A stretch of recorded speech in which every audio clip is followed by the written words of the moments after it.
안녕하십니까. 건강한 처치 플랜팅 네트워크 사역을 세워나가고 있는 백악은 목사입니다. 우리가 왜 이러한 처치 플랜팅 네트워크를 세워나가려고 하는지, 그 배경, 그리고 이러한 사역이 시작될 수밖에 없었던 이유에 대해서 간단히 나누고자 합니다. 제가 미국에서 공부하던 시절에 젊은 사역자들이 미국 교회 현실 속에서 나름 찾아가고 있었던 솔루션을 바라보면서 인사이트를 얻게 되었고요. 한국에 돌아와서 사역하면서 이러한 사역이 정말 필요한데 아직은 잘 자리 잡혀 있지 않고 실행되고 있지 않다는 것을, 그것에 대한 해결책을 찾고자 하는 과정 속에서 사역이 시작되었다는 것을 먼저 좀 말씀을 드리려고 합니다. 다시금 무슨 얘기냐 하면 미국 교회도 지금 한국 교회들, 특히 개척교회라 소위 말하는 이런 새로운 교회를 세워가는 과정 속에 어려움이 많았었다라는 거예요. 미국의 어떤 학자는 새로운 교회 개척 운동을 보면서 마치 전쟁 가운데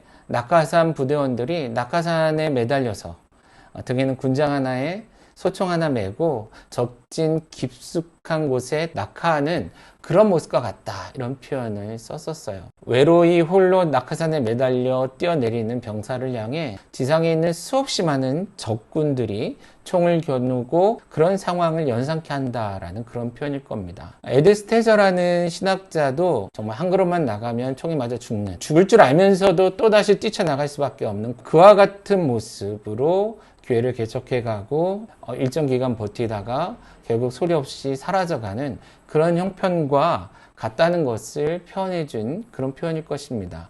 어떤 면에서 지금의 우리들, 하나님께 부름을 받아 사역자의 길을 걸어왔고 그 소명을 따라 새로운 교회를 세우고자 몸부림치지만 여전히 어려운 상황 속에 오랫동안 노출되고 얼마 지나지 않아 소망도 잃어가고 좌절하고 소리 소문 없이 교회 문을 닫을 수밖에 없는 많은 한국 교회의 현실과 닮아 있지 않나, 그런 생각이 듭니다. 미국 교회의 많은 목회자들은 어떤 고민을 했는지, 그리고 어떤 솔루션을 냈는지 우리가 한번 좀 살펴볼 필요가 있을 것 같아요. 근데 결과적으로 얘기하면 그때 그들이 내놓은 솔루션은 이겁니다. 처치 플랜터들을 지지하고 도와주는 시스템이 필요하다. 그래서 그 이후에 미국의 많은 교단들과 단체들은 사실 이 처치 플랜팅을 어떻게 하면 효과적으로 할 수 있는지, 더 나아가 어떻게 하면 건강한 교회들을 세워나갈 수 있는지에 대해서 오랜 시간 연구를 했고요. 여러 가지 임상의 과정을 통해서 지금 저희가 얘기하려고 하는 처치 플랜팅 네트워크와 같은 이런 사역들을 시작했다라는 것을 말씀드릴 수 있을 것 같습니다. 실제적으로 이런 시스템이 도입되면서 큰 변화가 생겼습니다.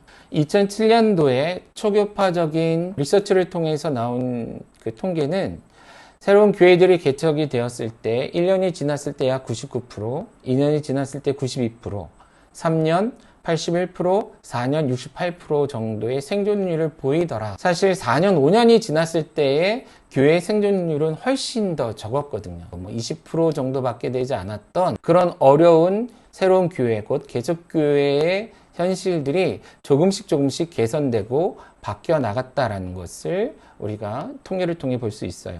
처치 플랜팅 시스템이 등장하고 그것이 시간을 두고 발전해왔기 때문이다라는 것입니다. 지금 저희 건강한 처치 플랜팅 네트워크가 하려고 하는 사역도 어찌 보면 비슷하다고 말씀을 드릴 수 있겠습니다. 우리에게 주어진 이런 상황 속에서 새로운 사역자들이 새로운 교회들을 세워가고 새로운 세대들을 교회 안으로, 곧 그리스도 안으로 초대하고 그들과 함께 이 땅 가운데 하나님의 교회, 하나님의 나라를 세워가기 위해 꼭 필요한 도움, 그리고 그것을 위해 필요한 사역들을 함께 세워나가는 것이 저희들이 목표하는 그런 사역이다라고 말씀을 드릴 수 있겠습니다. 그렇다면 처치 플랜팅 시스템이 도대체 뭐냐? 에드 스테저라는 신학자가 처치 플랜팅 시스템이 가져야 되는 주요한 4가지 요소를 잘 정리해 주었습니다. 첫 번째는 어세스먼트입니다.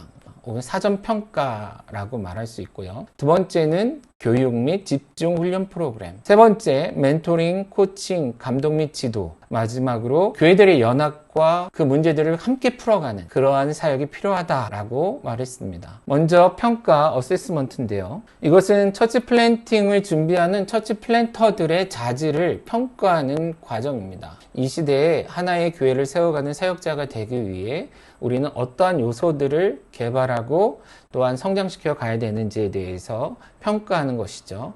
그 평가하는 시점을 기준으로 그 당시에 나는 어디까지 와 있는지, 그리고 앞으로 우리는 어디로 발전해 가야 될지에 대해서 평가하는 그런 단계다라고 얘기할 수 있을 겁니다. 가장 공신력 있고 많은 기관에서 사용하고 있는 평가 도구는 찰스 리들리가 개발한 13가지 행동 평가입니다. 이 평가 도구가 전제하고 있는 두 가지 중요 원리가 있는데, 첫 번째는 한 사람의 과거 행동은 그 사람의 미래 행동을 예견하는데 가장 좋은 지표가 된다라는 거예요. 대부분 과거에 여러분은 어떻게 사역을 했습니까?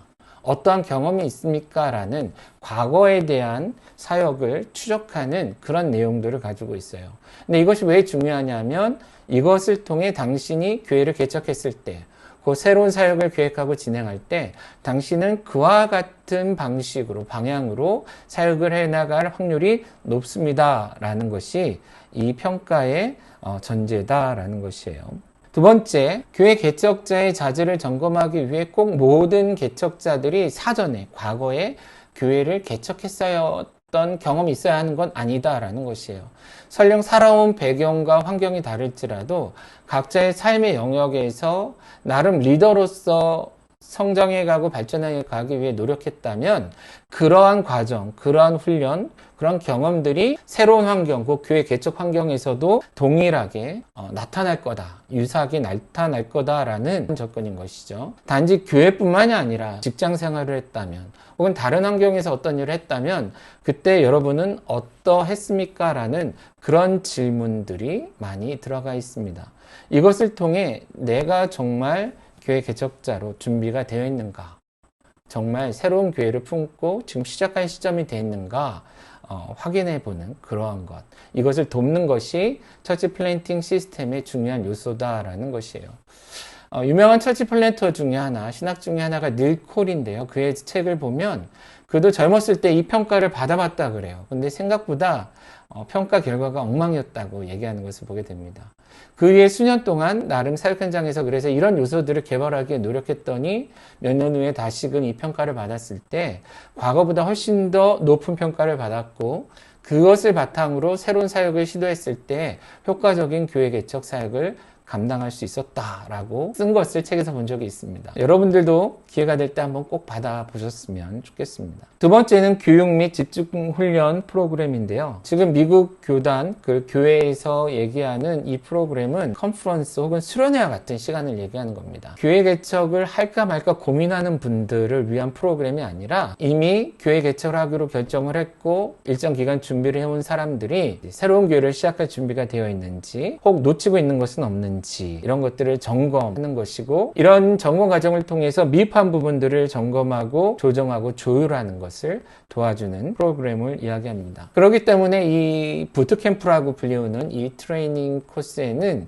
각 분야의 전문가들이 투입이 돼서 한 사람 한 사람들의 상황과 그들이 준비해온 처치 플랜팅 플랜들을 점검해주는 그런 시간들을 갖습니다. 많은 분들이 경제적인 부담, 곧 재정적인 부담 때문에 어떤 교회에 대한 구체적인 설계와 계획도 없이, 플랜도 없이 목회 철학과 구체적인 목회 계획도 세우기 전에 모금 활동을 시작하시는 분들이 있습니다. 사실 이것을 먼저 해놓고 뒤에 점검하기 때문에 어려움을 겪는 분들이 많습니다. 과연 내가 이 동네에서 교회를 개척하는 것이 맞는지, 그리고 어떠한 사역을 할 건지, 그래서 어느 정도의 재정이 필요한지, 이런 것들에 대한 계획을 사전에 하고, 이런 부트캠프를 통해서 과연 이것이 적당한지를 점검하는 그러한 시간들을 제도적으로 제공해 주는 것이 필요하다라는 것이죠. 그 다음, 한국교회, 특히 작은교회 목회자, 개척 이후에 초기 시간을 보내는 목회자들이 가장 못하고 있는 것 중에 하나가 아마 이 세 번째 요소인 것 같은데요. 가장 중요하게 언급하는 부분은 바로 이 세 번째 요소인 것 같습니다. 멘토링, 코칭, 감독과 같은 슈퍼바이징 같은 이러한 도움을 받아야 한다라는 것이에요. 첫 번째, 멘토링을 하는 멘토의 역할은 처치 플랜터들의 영적인 성장과 성숙을 지도하고 감독해주는 역할을 합니다. 멘토가 될 수 있는 자격은 내가 생각하고 있는 그 영역에서 나보다 앞서서 그 과정을 경험했고 어떤 수준에 올라 있는 그런 사람들이 할 수 있는 영역이죠. 그러니까 우리는 목회자로서 어떤 면에서 사역을 감당하고 또 많은 사람들이 영적 지도자의 역할을 해야 되는데, 그런 영적 지도자로서의 자질을 개발하고 훈련하는 과정을 지도해주고 모델이 되어줄 수 있는 그런 영적 스승이 필요하다. 그런 스승들과의 관계를 갖도록 도와주는 것이 하나의 시스템의 요소이고요. 두 번째는 코치. 코치는 사실은 그 목회 현장 경험이 없는 분들도 해줄 수 있습니다.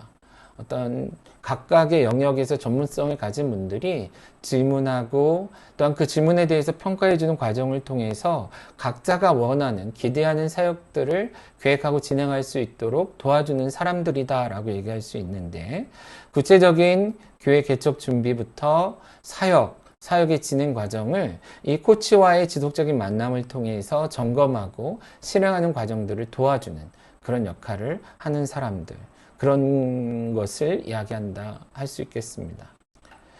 세 번째는 감독 및 지도인데요.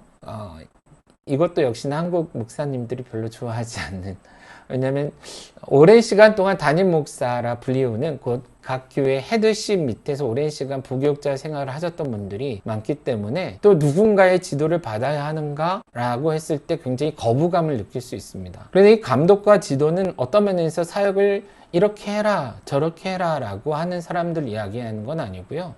우리가 바른 목회를 해 나가고 있는지, 특별히 도덕적인 영역에서 많은 교회들이 어느 정도 성장을 경험하게 되면 큰 위기가 오는데 대부분 일을 잘하고 못하고의 문제는 아닌 것 같아요. 성적인 문제라든지 재정적인 문제라든지 윤리적인 문제가 생겨서 나중에 큰 어려움을 겪는 경우들이 있죠. 이 감독자 역할을 해주는 사람들 혹은 그런 그룹들은 각각의 목회자들이 자신의 사역의 현장에서 도덕적 순결함을 유지하고 영적인 리더로서 흠이 없도록 성장해 갈 수 있도록 돕는 역할.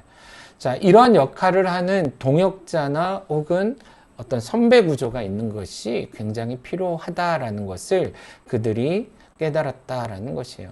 물론 가능한 한 전문가이면 좋고요.